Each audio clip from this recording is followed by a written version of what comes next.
Bonjour, nous nous retrouvons en direct depuis le plateau de télé d'Univers SwiftNet et j'ai le plaisir d'accueillir maintenant, avant la deuxième plénière de notre journée, Jérôme Billois, expert en cybersécurité au cabinet Wavestone. Bonjour.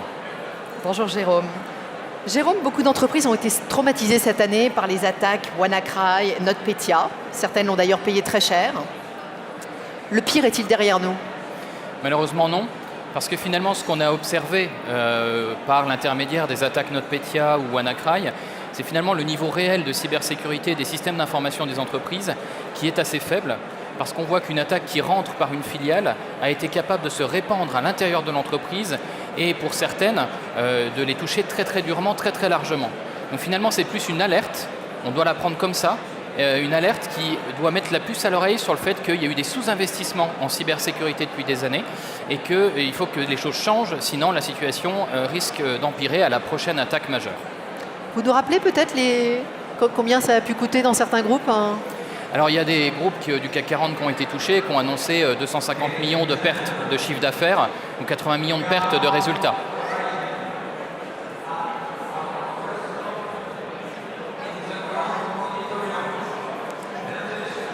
Qu'a-t-on vu de pire dans le domaine de la trésorerie jusqu'à présent?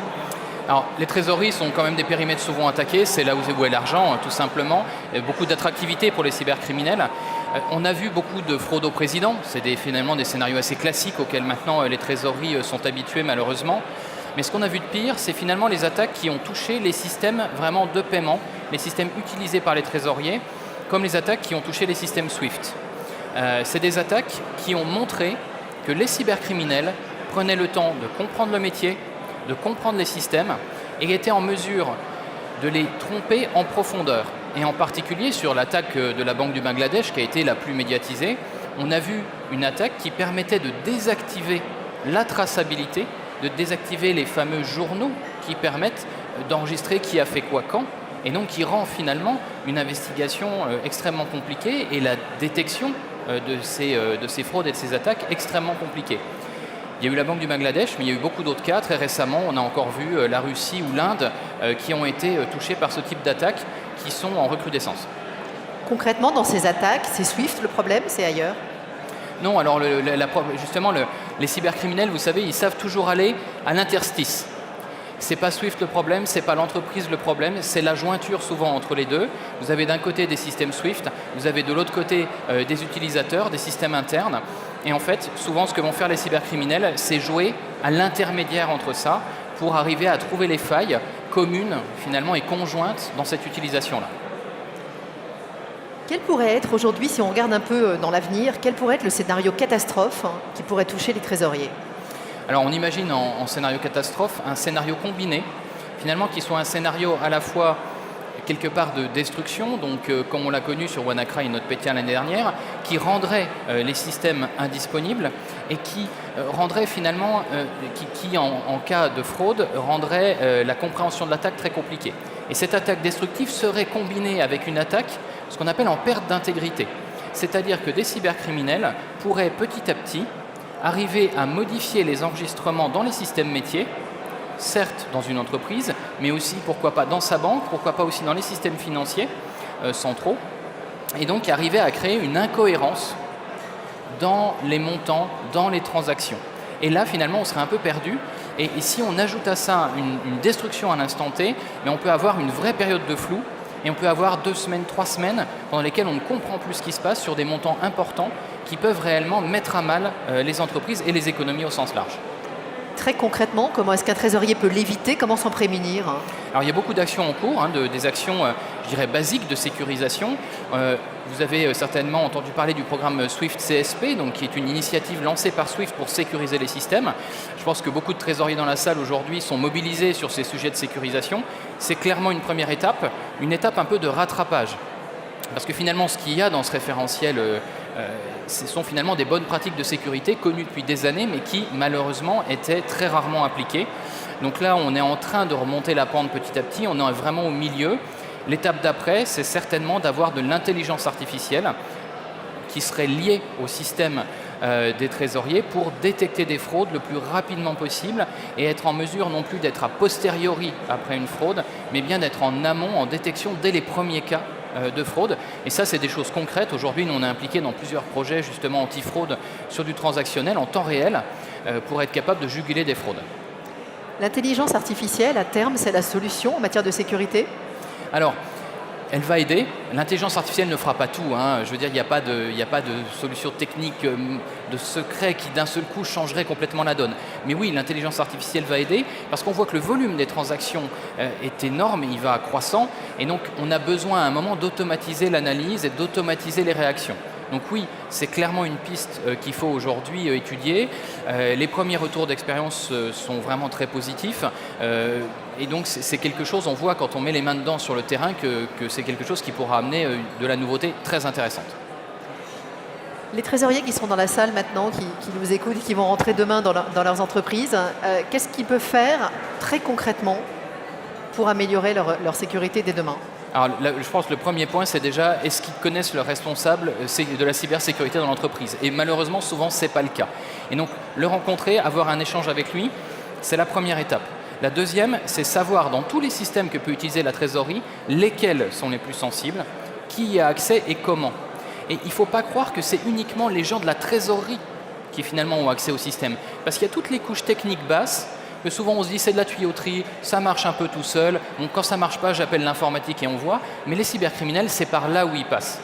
Et c'est là en fait, où ils utilisent les failles en profondeur, et ces failles-là, pour les traiter, mais il faut l'appui de la DSI, il faut l'appui du RSSI, du responsable de la cybersécurité de l'entreprise. L'étape suivante, des objets connectés, du mobile, à tout va, des applications mobiles, est-ce que ça change la donne? Est-ce que ça va créer un nouveau risque? Alors, à l'échelle de la population, au sens large, oui, tout ça, finalement, les technologies se répandent. Et les technologies, un point commun quasiment à toutes, que ce soit les objets connectés, les voitures autonomes, c'est qu'elles vont interagir avec le monde réel et physique. Et donc, finalement, le numérique va sortir du numérique et va toucher de plus en plus le monde physique. Et c'est ça qui peut amener des nouveaux risques. Alors, dans les scénarios les pires, qui ne concernent peut-être pas directement la trésorerie, mais ce qu'on voit, c'est des attaques cyber qui pourraient avoir un impact physique sur des personnes entraînant des blessés ou des morts. Donc, je ne veux pas faire de catastrophisme ce matin, mais c'est quelque chose qui est possible et qu'aujourd'hui l'État adresse avec un centre de réglementation particulière vers ces acteurs-là. Alors justement, l'évolution de la réglementation, est-ce que ça va nous permettre peut-être de sécuriser aussi les systèmes?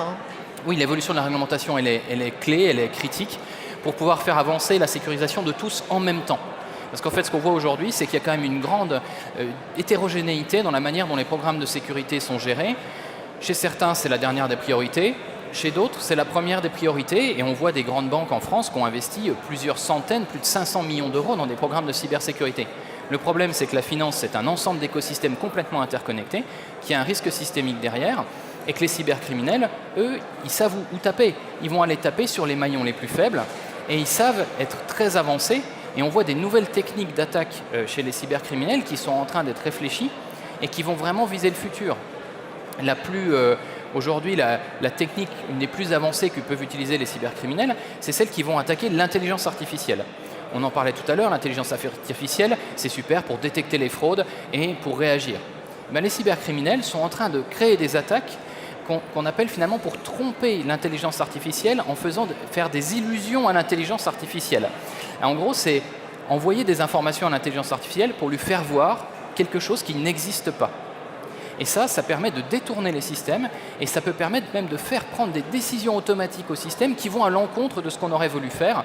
Donc ces attaques par illusion, c'est vraiment quelque chose à suivre de près parce que c'est quelque part la réponse des cybercriminels à l'arrivée de l'intelligence artificielle dans les processus métiers.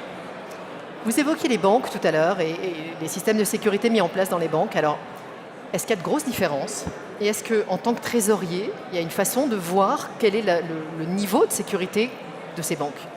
Oui, alors il y a effectivement aujourd'hui des différences à l'intérieur des banques en termes de mobilisation, c'est sûr. Je pense qu'il faut avoir une discussion franche avec les différents banquiers. Le problème, c'est qu'aujourd'hui, on manque d'un référentiel d'évaluation commun et unique.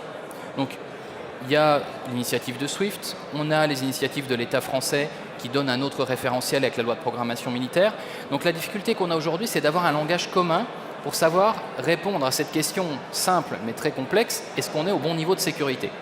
Donc je pense qu'il y a des questions assez évidentes, efficaces à poser sur le budget consacré, le nombre de personnes dédiées à la cybersécurité, et puis après, sur les systèmes en tant que tels, quels sont les derniers audits qui ont été faits? Peut-on avoir accès au rapport d'audit? Quels sont les moyens de mesure et de contrôle et de surveillance que vous avez sur vos systèmes? Voilà, ces différentes questions-là permettent de se faire rapidement quand même un avis, et après, ça peut être creusé par des audits plus en profondeur. Merci beaucoup Jérôme Billois. Je sens qu'il y aura plein de questions entre trésorier et banque tout à l'heure. Et je cède la parole à l'Amphi. Merci beaucoup.